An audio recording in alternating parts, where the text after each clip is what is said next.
Some of you might be sick of antinatalism, but and don't watch if you don't want to. But to me, the lasting nature of this issue is just how it touches the very basis of philosophy. To me, philosophy is about how we live, and why or if we live is a crucial question. I find that the question of suicide is a crucial philosophical question, as I think most philosophers end up having to answer that and face that question. Why live? But even if that's not answered, at least it has to be answered to the degree of to be or not to be, should you live. And antinatalism kind of gets at that. And in a way, it's a more positive way to discuss this issue than suicide. One of the dangers would be, if an antinatalist goes, you're right, with this philosophy you should just commit suicide, and does it. That would be depressing. So discussing suicide with pro-suicide people is especially like, no thank you. I would like you to figure that out without my involvement. I would feel somewhat restrained. So, whereas with antinatalists, their heart is in the right place. They don't want to kill anybody, including themselves per se. Maybe want is the wrong word, but it's not like they're hanging that threat over anybody's head. So that's, I think, good. So I like to continue to think about it. In reality, I'm thinking about other things, that relate to this. And then in this conversation, I can express the tip of the iceberg that it really represents. Now, the first thing is, I fancy myself a logician. I work, I think, as a logician.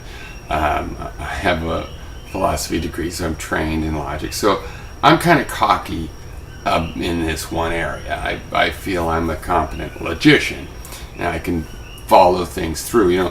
It's one thing to make a logical argument, but to really study the logic of it, you have to take the principles you've used and see what other arguments can be constructed. And yet it's the antinatalists that are just, boo-boo is like, we're the Black Knight. We won't face that we've been wounded. And is there a double meaning there, like that life is miserable and we've been wounded, but also that we've been wounded in this argument, or both? Derived energy is just mocking us through the God persona he created character. These irrational creatures, I just don't get it.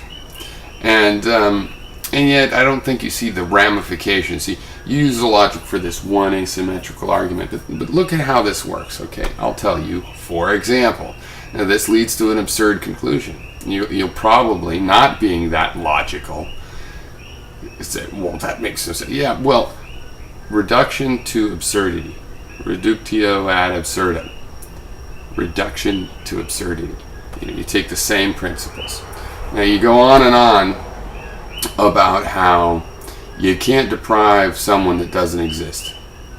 So that means then, if I stab a person and they die in a few seconds, they bleed out and die in a number of seconds, as soon as they're dead, there's nothing for me to deprive anymore. So once they're dead, so in a way I haven't deprived anything of life.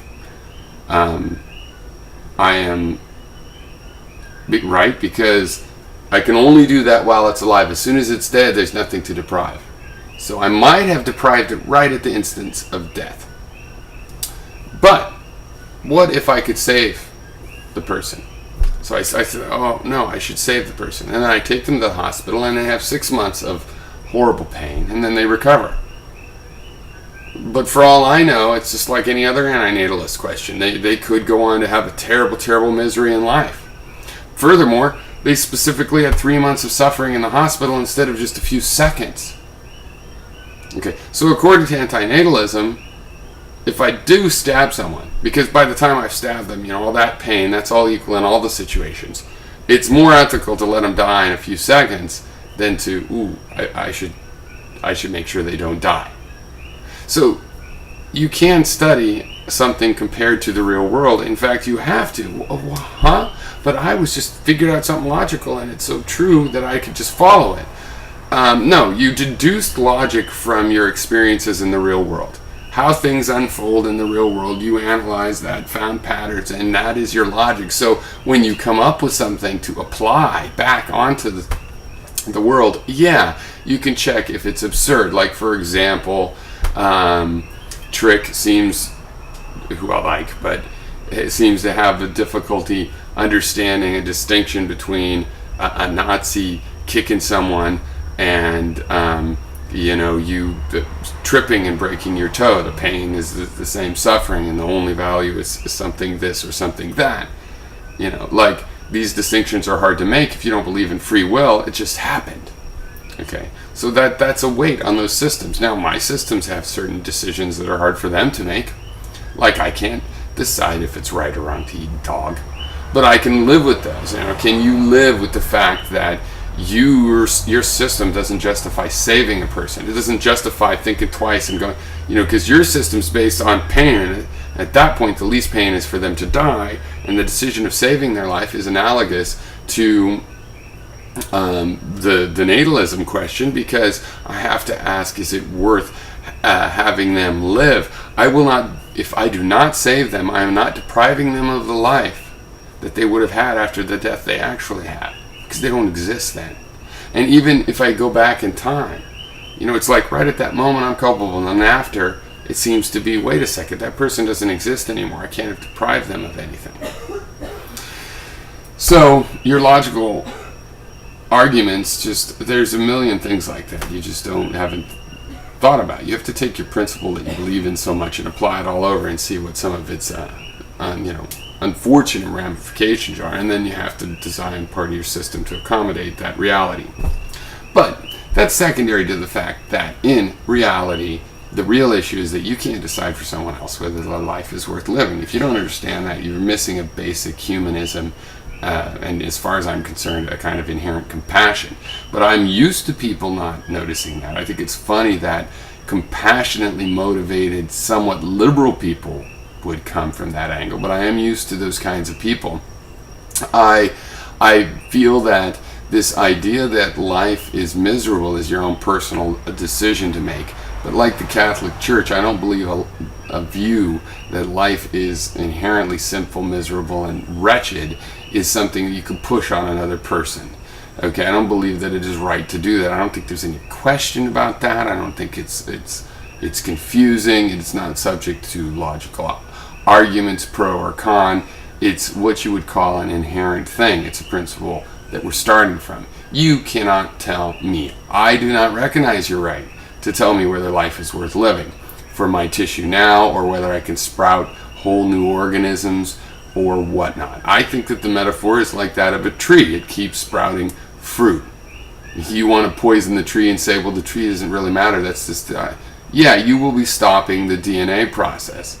I don't care if you guys feel like you're victimized by it, because you have the right to do whatever you want to do with your life, to change that, to change your situation, change your feeling, or to take yourself out of life, which is somewhat unfortunate, but certainly your personal right as far as I'm concerned.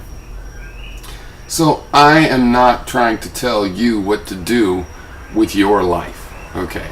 And your answers are this gross thing. The discussion is interesting because these are interesting questions. Ultimately, I will make them for me, and you need to make them for you, and I would be disappointed if we were all making exactly the same decision, because we could all make the exact same wrong one. Whereas if we spread out, somebody, even if just by luck, will hit a decent decision.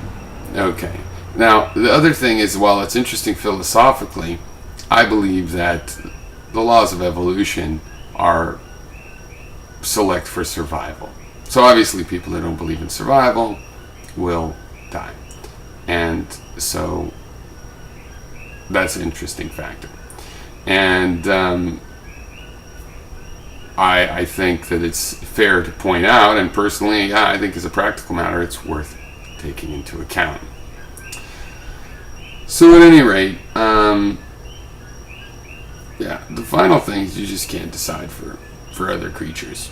and you feel like a victim of the DNA, you can do something about that. I feel like that I am a fruit of the DNA, that it's part of me, a deep, like the subconscious, and I feel like I can try to double guess it. If I say it wants me to reproduce, and I can at least reproduce less or not at all or whatever, that's in a hypothetical since I have, of course, but or eat less or whatever my urges are, that's a part of the DNA. The DNA has created a brain that is supposed, but how could that be? Things never contradict themselves. Yes, they do. DNA would create an urge and then create something to contradict it to give some sort of balance, because extremities, and fanaticism don't really work in organic systems. So, yeah, your logic isn't nearly as solid as you think. You're not nearly as complete as would it have to be for it to be nearly as worthy of sort of an intellectual condescension as you think. And two, ultimately, if you can't recognize that my life is my decision, and yeah, that includes everything that my life creates and involves, including new fruit on the tree of life. Okay, so it's not your place to say at all. It is maybe their place to say, and it is my place to say. I don't have to reproduce, but it is not your place to say what I do with my bodily tissue. And I mean, you're all pro-choice, and it's really just a pro-choice thing. My attitude is simply one consistent with a pro-choice attitude in general.